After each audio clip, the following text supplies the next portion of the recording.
The crystal chandelier above my mother's dining table spilled golden light across the polished mahogany, illuminating the carefully set plates and gleaming silverware.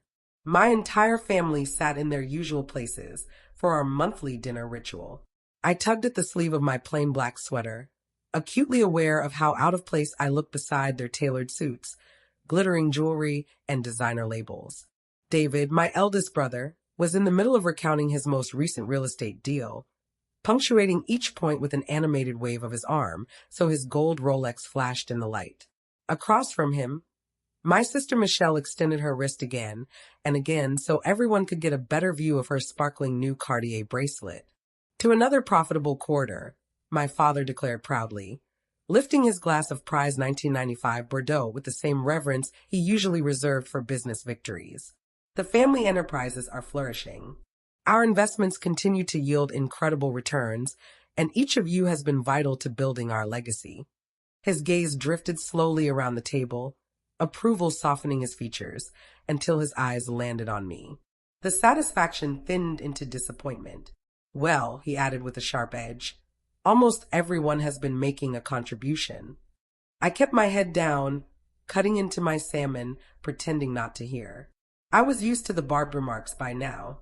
At 28, I was the family's unspoken failure, the one still renting a modest one-bedroom in the city and working in financial consulting, which they dismissed as a dead-end path. My modest Honda Civic looked laughable parked beside their collection of Mercedes and BMWs. What they didn't realize, though, was that my consulting firm was merely a cover for something far larger, far more lucrative, and infinitely more complex. Michelle's voice, sugary and insincere, pulled me back. She leaned forward, her tone dripping with false concern. Speaking of pulling your weight, have you thought seriously about your future? You can't rely on the family trust forever. That's not meant to be permanent welfare. David joined in without missing a beat, slicing through his steak with unnecessary force. The knife screeched against the china. She's right. Those distributions can't keep propping you up, especially when you're not adding any real value or showing even the slightest ambition. Mom delicately patted her mouth with her embroidered napkin, her movements graceful but calculated. I recognized the look in her eye. This was rehearsed. They had planned tonight like a corporate board meeting. We've had many conversations about your situation, she said in her practiced, no arguments tone. And as a family, we've come to a unanimous decision. The atmosphere shifted. The faint classical music drifting from the speakers and the gentle clatter of cutlery only emphasized the growing tension.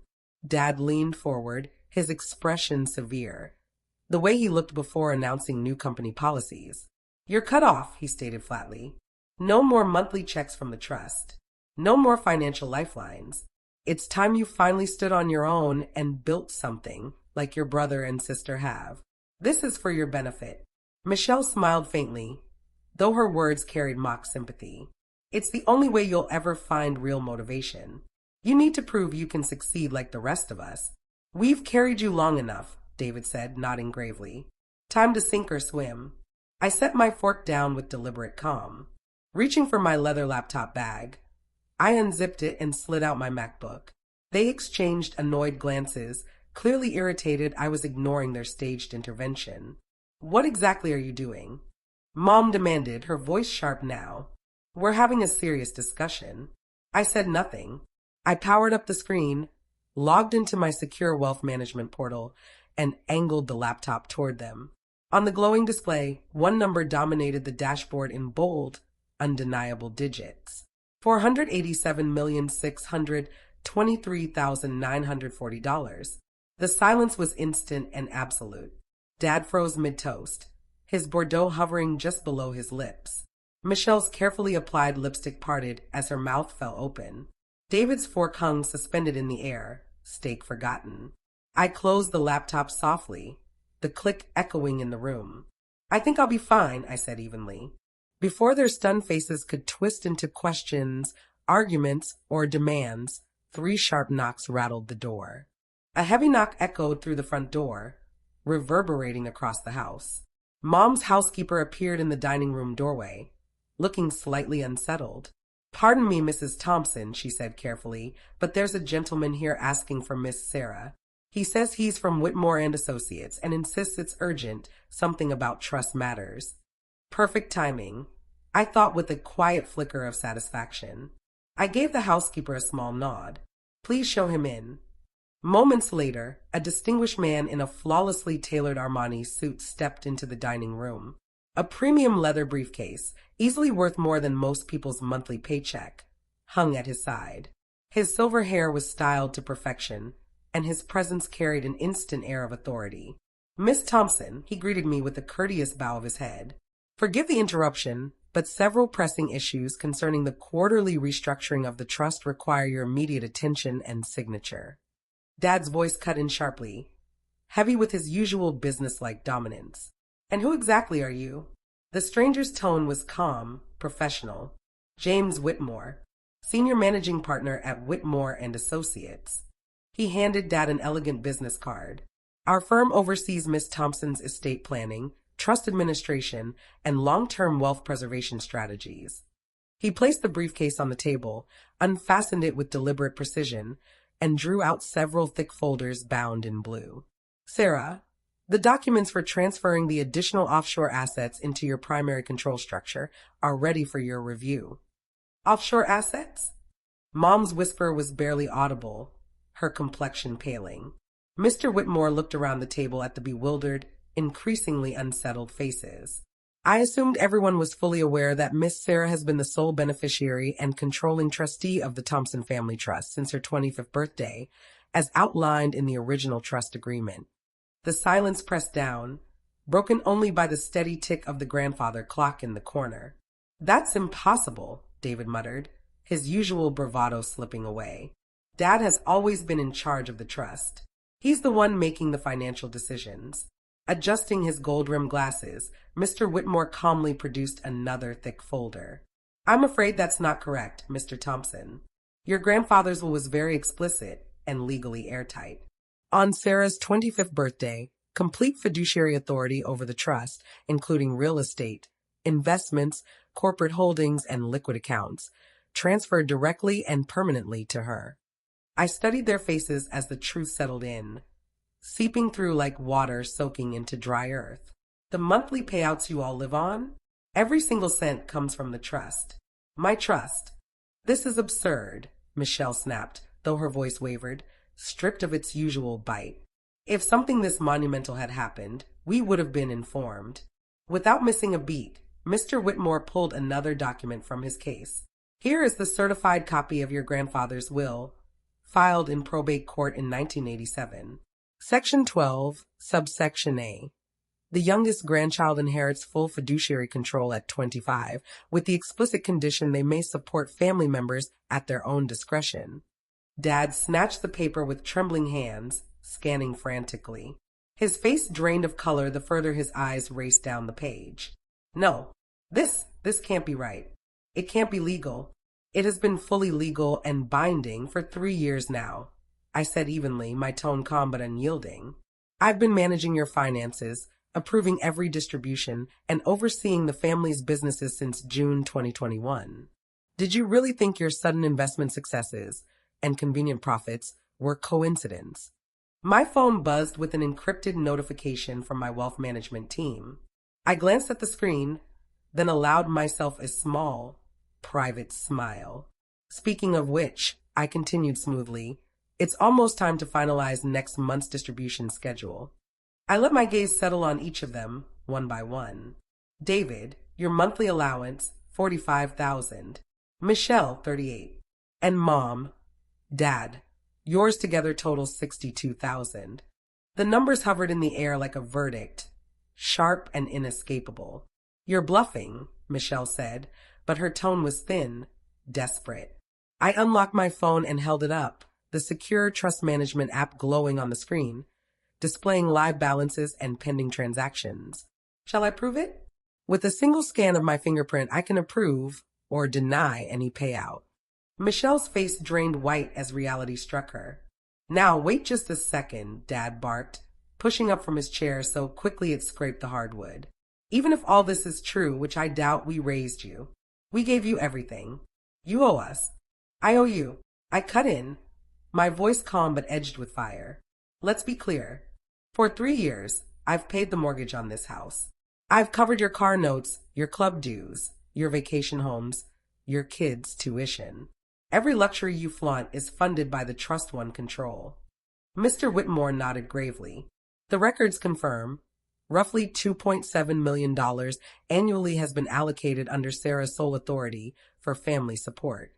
Mom's jewelry suddenly looked less like ornament and more like shackles. But the businesses, she stammered weakly, they earn their own revenue. They're entirely trust-held, I finished for her, my voice unwavering. The restaurant chain, the property development group, the private equity firm. Every single one of them reports directly to me through the trust structure, where I hold majority control. No major decision gets finalized without my signature. David's complexion shifted from pale to an alarming shade of gray. All of my real estate transactions, my investment partners, his voice cracked. All financed entirely through trust loans that I approved personally, I confirmed, calm and direct. Your credit facilities exist only because they're secured by trust assets. Every single business partnership you've entered into is guaranteed by my signature on liability agreements. The truth slammed into the room like a tidal wave, overturning 3 years of assumptions in an instant. Everything they believed about their success, independence, and financial stability shattered, collapsing like a fragile tower in a storm. Dad spoke up, voice shaky but defiant. This doesn't change the foundation of things. Family is family. Blood is blood. You wouldn't actually cut us off, Sarah. You're not that cruel. I closed my laptop deliberately, the sound echoing in the heavy silence, and rose from my chair. You're absolutely right about one thing. I wouldn't sever ties with family. Hope sparked desperately in their eyes like faint candles in a dark room. But, I added, pausing just long enough to watch the spark flicker, I might seriously reconsider the monthly amounts. $45,000 feels far too excessive for someone who, by tonight's own admission, contributes absolutely nothing to this family legacy. David's carefully constructed facade cracked completely, like shattered glass. Sarah, please, we had no idea. We didn't know the truth. You didn't know because you never cared to ask, I said, slipping my laptop bag onto my shoulder with steady composure. You all assumed I was the failure, the burden, the one dragging this family down who needed your charity. Not once did it occur to you that I was the one carrying all of you. Michelle's manicured hand trembled as she clutched her wine glass, the crystal clinking softly. What happens now? What are you going to do? A sharp knock on the door cut through the tension. The housekeeper returned, admitting a sharply dressed woman in a tailored business suit, tablet in one hand and several thick manila folders in the other. Miss Thompson, she greeted smoothly. Patricia Chun from First National Trust Services. You requested the emergency full review of all family accounts.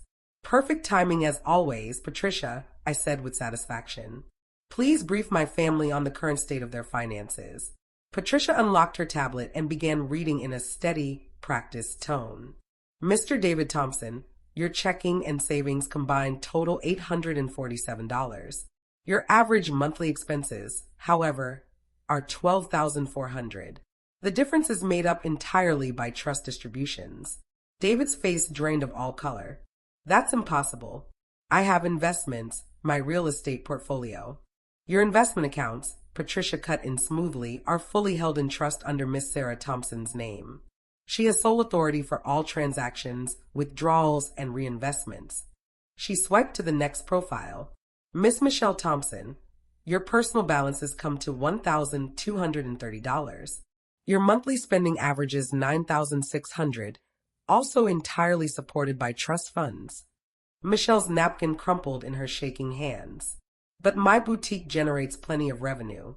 Your boutique's lease, inventory purchases, payroll, insurance, and operating costs are guaranteed by the trust, Patricia said matter-of-factly. Without that backing, the business would cease functioning within 30 days. Dad's voice rose sharply, desperate. This is absurd. I built this family's fortune from the ground up. Every major decision was mine. Mr. and Mrs. Thompson, Patricia continued unflinching, Your joint accounts hold $2,156. Your combined monthly expenses average $18,900. Your mortgage, country club memberships, luxury vehicles, and staff salaries are all trust-backed obligations requiring Sarah's monthly approval. Silence swallowed the room. Only the low hum of the air conditioner and the heavy breaths of panic filled the space. Now then, I said evenly, let's revisit this brilliant idea you had 15 minutes ago about cutting me off. David broke first. Sarah, please listen. We didn't grasp the full situation. We would never. Never what? I asked coldly. Never manipulate someone you believed was financially dependent on you. Never weaponize money against a family member you assumed was weak. Michelle frantically refreshed her banking app, her face twisting with horror. My account, it's showing dozens of pending payments waiting for approval. Those would be your automatic credit card charges, I explained calmly. They go through each month, unless I alter that arrangement. You wouldn't dare, she whispered, though even she didn't believe it. I pulled out my phone, displaying the trust management dashboard in real time. David, Michelle, would you like a demonstration of how effortless it is to change payment schedules or pause approvals? Sarah, I'm begging you, Mom said suddenly, her voice breaking at last. We made a terrible mistake. We are truly sorry. Sorry for trying to cut me off? I asked. Or sorry that you've just discovered you're completely dependent on the very person you've treated as worthless? Dad wiped sweat from his brow despite the air conditioning. What do you want from us? Tell us your demands. Demands? I smiled for the first time that night. I want exactly what you all so generously insisted on earlier. Independence. Self-reliance. To see you stand on your own feet without leaning on me. Patricia cleared her throat politely. Miss Thompson, should I implement the revised distribution schedule we discussed yesterday? David spun toward me, panicked. What revised schedule? I tilted my head thoughtfully. Well, since you're all so committed to accountability and meaningful contributions, I thought we'd put a new system in place. Monthly reviews, spending audits, contribution assessments, profitability benchmarks. That's perfectly reasonable, Mom stammered, seizing onto